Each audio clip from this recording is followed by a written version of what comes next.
Performance دے رہا ہے, کون کیسا جا رہا ہے. جب آپ کی پرفارمنس امپروو ہونا شروع ہوتی ہے, ایوری ویک اگر لیٹ سے آپ امپروو ہو رہے ہیں, آپ کی ترقی ہونی شروع ہوتی ہے, یعنی کہ آپ کے درجات بلند ہو رہے ہیں. تو جو مدینہ شریف میں ایسٹرل ٹریولنگ کر کے جاتے ہیں بزرگ کو جو بتاتے ہیں باتیں, صفحے لگی ہوئی ہیں وہاں باقاعدہ. تو جب آپ کی ابتدا ہوتی ہے نا ولایت کی, تو آپ شروع کے صفوں مطلب آخری صفوں میں ہوتے ہیں. جیسے جیسے آپ کی ترقی ہوتی جاتی ہے آپ اگلی صفوں میں شفٹ ہوتے جاتے ہیں آہستہ آہستہ آہستہ. تو 10 سال میں ہو, 20 سال میں ہو, 30 سال میں ہو, یا آپ کی محنت ہے, تقدیر ہے, قسمت ہے, اللہ کا قرب ہے, جو بھی ہے سب ملا کے جب بندہ ٹاپ پہ پہنچتا ہے نا, بالکل فرنٹ رو میں پہنچتا ہے, تو آپ سے خود کال کرتے ہیں. اور کال کس طرح کرتے ہیں, آپ کے جو واقعی مرشد ہوں, کئی کامل اللہ کے ولی جو اس جگہ جاتے ہیں جن کو اجازت ہو, کیونکہ سب کو اجازت نہیں ہوتی, وہ آپ کا نام پکارتے ہیں, آپ کو بلاتے ہیں کہ اس کی باری آ گئی. پھر آپ کو فناف رسول کا مقام ہوتا ہے اس انسان کو جو اللہ کا ولی اس مقام پہ پہنچے. تو آپ صلی اللہ علیہ وسلم سے ہاتھ ملائے جاتے ہیں, آپ مصافہ ہوتا ہے, آپ کے بالکل ساتھ حضرت ابو بکر صدیق بیٹھتے ہیں اور بالکل ساتھ حضرت علی کرم اللہ, 3 ہستیاں, تینوں سے آپ ہاتھ ملا کے الٹے قدم آپ واپس ہوتے ہیں. ہر وہ شخص جو اس مقام پہ پہنچ جاتا ہے اس کو فناف رسول کہتے ہیں. اس سے پہلے فناف شیخ کا مقام ہے, یعنی کہ شیخ کی اطاعت کر کے آپ اس مقام تک پہنچ جائیں, کیونکہ شیخ آپ کو ذکر سکھائے گا, نمازوں کی تلقین کرے گا, دین پہ چلنے کا کرے گا. وہ آپ پھر آپ کی پریکٹس آپ کتنے سالوں میں عادی ہوتے ہیں.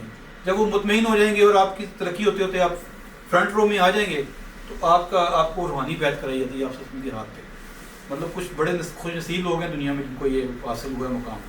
پھر وہاں سے جب آپ ان سے ہاتھ مصافہ کر کے واپس ہوتے ہیں, تو ہر وہ شخص جو اس مقام پہ پہنچتا ہے اس کو ایک قرآن شریف اور ایک تسبیح جو ہے نا وہ انعام میں ملتی ہے, تحفے میں ملتی ہے. اگر جو ایک عام انسان ہے جو عالم نہیں ہے, جو اللہ کا ولی تو ہے لیکن عالم دین نہیں ہے, ہاں اگر عالم دین ہو تو اس کو حدیث کی کتاب بھی ملتی ہے وہاں سے, یہ تحفہ ہے. اور اگر وہ فوجی ہو, دنیا میں فوجی ہو, جنگجو قسم کا بندہ ہو, تو اس کو باقاعدہ تلوار ملتی ہے. اور اگر وہ قلم والا بندہ ہو, جیسے علامہ اقبال تھے, ایسے بڑے لوگ جو واقعی جو آلریڈی لکھتے آ رہے ہیں, ان کا بڑا نام ہے اللہ کے نزدیک, وہ واقعی اس طرح کے ہیں, تو انہیں باقاعدہ قلم ملتا ہے کہ اب مزید لکھو, اور پھر ان کو روحانی سپورٹ ملتی ہے کہ یہ آگے مزید لکھیں. جیسے علامہ اقبال کی شاعری آپ کو پتہ ہے ایکسٹراڈنری, پہلی ایکسٹراڈنری تھی, بعد میں تو پھر ایکسٹراڈنری سے بھی ایکسٹراڈنری ہوگی, کہ وہ فیض جو تھا وہ آپ کو روحانی طور پہ بھی شروع ہو گیا. پھر اگر وہ بندہ کوئی دینی جماعت چلا رہا ہے, جیسے ہمارے منصور صوفی صاحب ہیں ماشاء اللہ, مور دین 20 ایئرس اولیاء موسٹ, آپ سب کو پتہ ہے رمفورڈ روڈ پہ 927 رمفورڈ روڈ رن کر رہے ہیں, اور وہ اس کی بھی آپ آج اناؤنسمنٹ کریں گے, اس کے بارے میں بھی بات کریں. ایسے لوگ جو دینی جماعت چلا رہے ہیں, کسی جماعت کے سربراہ ہیں, انہیں باقاعدہ وہاں جھنڈا ملتا ہے کہ آپ جب اپنی جماعت کو لیڈ کریں, یعنی کہ جس کیٹیگری کا بندہ ہوگا اس کو ایسے ڈیل کیا جاتا ہے. پھر اس کے بعد منزلیں ختم نہیں ہو جاتی, اس کے بعد منزلیں آگے شروع ہوتی ہیں. مطلب پھر آگے فناف اللہ بقا باللہ کی منزل ہے, جہاں پہ اللہ تعالیٰ سے ملاقات انسان کی ہوتی ہے. یہ اب تو یہ عالم دین اور مفتی حضرات بھی اس بات کو مان گئے. پہلے بڑے آبجیکٹ کرتے تھے کہ اللہ کو انسان دیکھ نہیں سکتا. ہاں آپ آنکھوں سے نہیں دیکھ سکتے, یہ اس پہ کوئی شک نہیں. ایسا آج تک کسی نے کوئی واقعہ میں نے نہیں سنا کہ کسی نے کہا میں جا رہا تھا اللہ تعالیٰ سامنے آ گیا, میں نے آنکھوں سے دیکھا. یہ نہیں ممکن. روحانی طور پہ کشف میں ملاقات ہوتی ہے. فناف اللہ بقا باللہ کا مقام ہے, یہ فناف رسول کے بعد اگلی منزل ہے. لیکن اس منزل پہ کوئی بھی بندہ آپ کی سے ہوتا ہے وہ ڈائریکٹ وہاں نہیں پہنچ سکتا ہے, یعنی کہ فیض وہاں سے ہوتا ہے تو آپ اگلی منزل پہ پہنچتے ہیں. تو فنا و بقا کا مقام وہ ہے جو جہاں پہ عالم خلق اور عالم امر دونوں کنیکٹ ہوتے ہیں. یہ 7واں آسمان کراس کرو اوپر جاتے وقت, تو لوہے محفوظ کراس کرو, پھر سدرۃ المنتہا آتا ہے اس کو کراس کرو, پھر 14,000 نوری سال کی خلا ہے, 50,000 نوری سال یہ بنتا ہے ٹوٹل زمین سے. اس مقام پہ جو ہے یہ وہ بارڈر لائن ہے, وہاں اس سے نیچے سارا خلق ہے, یعنی کہ ڈیولپ ہوا ہے, آسمان ہیں, جو بھی فزیکل اینٹیز ہیں. اس کے بعد پھر جو نورانی روحانی دنیا شروع ہوتی ہے, جو اوپر عالم امر ہے, وہ پھر اللہ تعالیٰ کے 9 عرش ہیں, اور پھر اوپر ہی اوپر فاصلہ بڑھتے ہی چلا جاتا ہے, تو وہ عالم امر ہے. تو یہ ساری ایک جو ہے نا پوری ایک سیکوینس کے ساتھ ہے روحانی. ایسا نہیں ہے کہ بس باتیں ہیں, ایسا بالکل نہیں ہے. جن کو حاصل ہوئی ہے وہ بزرگ ہیں جن سے مطلب ہمیں فیض ہوا, یا جن سے ہم نے بیٹھے بیٹھک میں ڈائریکٹلی یا انڈائریکٹلی. تو پھر فنا بقا کے مقام پہ جو ہے نا پھر ملاقات ہوتی ہے, پھر اللہ تعالیٰ سے بات چیت ہوتی ہے. تو اللہ تعالیٰ واپس آپ وسلم کی طرف ایک طرح سے ریفر کر دیتے ہیں. مطلب بزرگ بتاتے ہیں کہ اللہ سے ملنے جاؤ تو اللہ تعالیٰ آپ وسلم کی تعریف کرتے ہیں, ادھر ہی واپس ریورس بھیج دیتے ہیں. آپ وسلم سے ملنے جاؤ تو اللہ تعالیٰ کی تعریف کرتے ہیں, آپ ادھر بھی دیتے ہیں. یعنی کہ دونوں ہستیاں آپ اندازہ کر سکتے ہیں کہ اس سے بڑی کیا بات ہوگی کہ انسان کو مل جائے. پھر اس کے بعد مزید ٹریولنگ ہے, وہ پھر ایک آگے کے سلسلے ہیں اللہ تعالیٰ پھر جس کو عطا کرتا جائے. تو بڑے بڑے جو اولیاء اللہ گزرے ہیں وہ مختلف درجات پہنچے ہیں. مطلب 9 عرش ہیں, وہ کراس کرتا ہے بندہ. پھر آگے مطلب محبت دار کے دائرے ہیں, 50-55 دائرے ہیں. پھر اس سے آگے دریا ہے, وہ اس کو بحر حیات کہتے ہیں. پوری کائنات بحر حیات سے کنٹرول ہوتی ہے. بحر حیات سے آپ جو ہے نا جتنی بھی ہم لوگ جاندار دنیا میں ہیں یا کائنات میں ہیں, انرجی ہمیں وہاں سے مل رہی ہوتی ہے, اس کا ہمیں پتہ نہیں ہوتا. وہاں سے جب تار ڈسکنیکٹ ہوتی ہے تو بندہ یہاں پہ نیچے ختم ہو جاتا ہے. تو ایک پورا ایک نظام بنا ہوا ہے. بہت کم لوگ وہاں تک پہنچے ہیں. پھر اس سے آگے مقام تسلیم ہے, مقام رضا ہے, وہ پھر آگے کی منزلیں ہیں.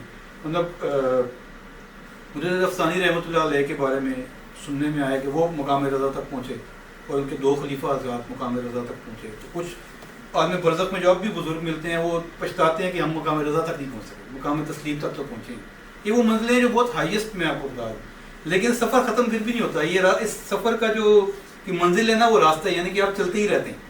لیکن چلنے کا وقت تب تک ہے جب تک آپ دنیا میں ہیں. جب آپ جسم سے الگ ہوئے, جس منزل تک آپ پہنچے وہی آپ کی منزل ہو جائے گی. مطلب اس سے آگے پھر آپ نہیں جا سکتے.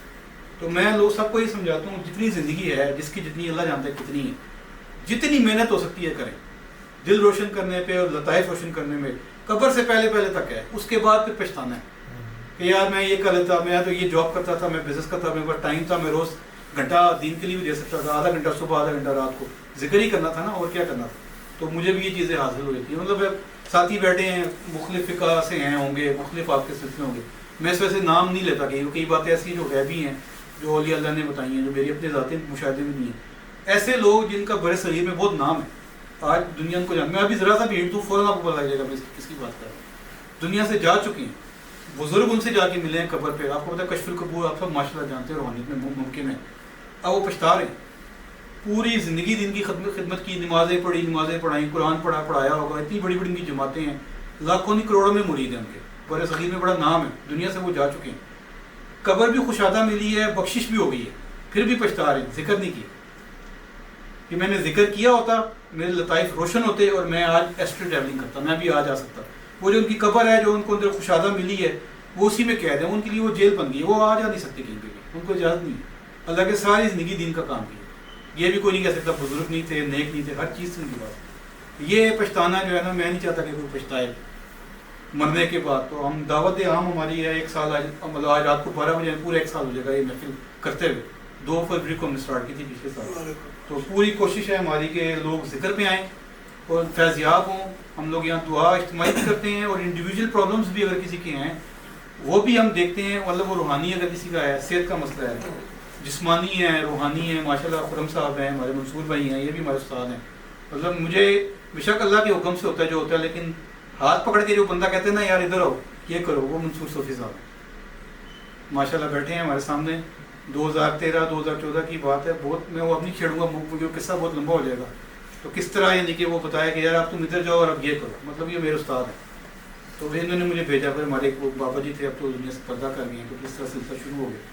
تو یہ روحانی فیض ہے, اللہ والے ہیں سب. منصور بھائی کو آپ میں سے اگر کوئی نہیں جانتا تو لمفر روڈ میں نے ماسک کا بتایا 9 to 7, اس کی فنڈ ریزنگ بھی ہم نے اسٹارٹ کی ہوئی ہے, مطلب زبانی. لیکن آج اس کا ہم پراپر جو ہے منصور صوفی صاحب خود ہی آپ کو بتائیں گے, اس کے لیے بھی ہم کوشش کر رہے ہیں. یہ جگہ چرچ کی ہم اس کے جڑوں میں بیٹھے ہوئے ہیں. میں تو کہتا ہوں اتنی اللہ کی آوازیں لگایا کریں, یہ چرچ جو ہے یہ مسجد بن جائے. اگر اللہ نے مجھے زندگی دے دی, اگر صحت دے دی کہ میں چلتا پھرتا رہا, تو سب بھائیوں سے اپیل کرتا رہوں گا کہ یار چندہ ڈالو کوئی. کیونکہ میں نے ایک وکیل سے بات کی ہے, وہ کہتے ہیں کہ ہم اگر کونسل کو یہ کہیں کہ ہماری کمیونٹی ہے, ہم لوگ یہاں جمع ہوتے ہیں, ہم اپنا وہ تھوڑا دکھائیں انفلوئنس, تو لیگلی آفیشلی پاسبل ہے کہ ہم کونسل کو یہ کہہ سکتے ہیں کہ یہ ہمیں پرمیشن دی جائے مسجد کی. کیونکہ ویسے تو چرچ ہے اوپر انتظامیہ بھی ان کی ہے, بیٹھتی ہے, لیکن اگر ان سے بات کی جائے تو یہ پاسبل ہے کہ یہ پرمیشن مل جائے اور کبھی ہم اس کو مسجد بنا سکیں. تو دل میں یہ خیال بڑے سالوں سے تھا, لیکن اب اللہ نے جگہ یہ دے دی, ہم بیٹھتے ہیں یہاں پہ پورا ہفتہ. آپ کو پتہ ہے آفس ہے صاحب. تو مسجد کا بھی ذہن میں پلان ہے. ایک مسجد ہماری آلریڈی منصور صوفی صاحب والی جو 20-25 سال سے آپ اس کو مینیج کر رہے ہیں, اس کی لیز بھی رن آؤٹ ہو رہی ہے. اس کے لیے بھی کوشش ہے کہ وہ بائی کر دی جائے. رمفورڈ روڈ کے اوپر 9 to 7 رمفورڈ روڈ, وہ بھی ہماری کوشش ہے. اس کے علاوہ روحانی جو میرا تجربہ ابھی تک رہا ہے, روحانی لوگوں کو دیکھ کے, میرا ذاتی تجربہ تو نہیں, میں تو نالائق آدمی ہوں. خرم صاحب ہمارے لیے تحفے ہیں. میں آپ کو اندازہ یقین بتائیں کہ مجھے لوگ ملے ہیں روحانیت میں جو صاحب کشف تھے, دعا بھی کرتے تھے, پانی بھی دم کرتے تھے, قابل تھے, قابل اعتبار تھے, اور وہ قابل عزت تھے. مطلب وہ ان کے پاس علم تھا, وہ واقعی ہر چیز بتاتے تھے سارے تھے. لیکن یہ ہر چیز کی اسٹیجز ہوتی ہیں.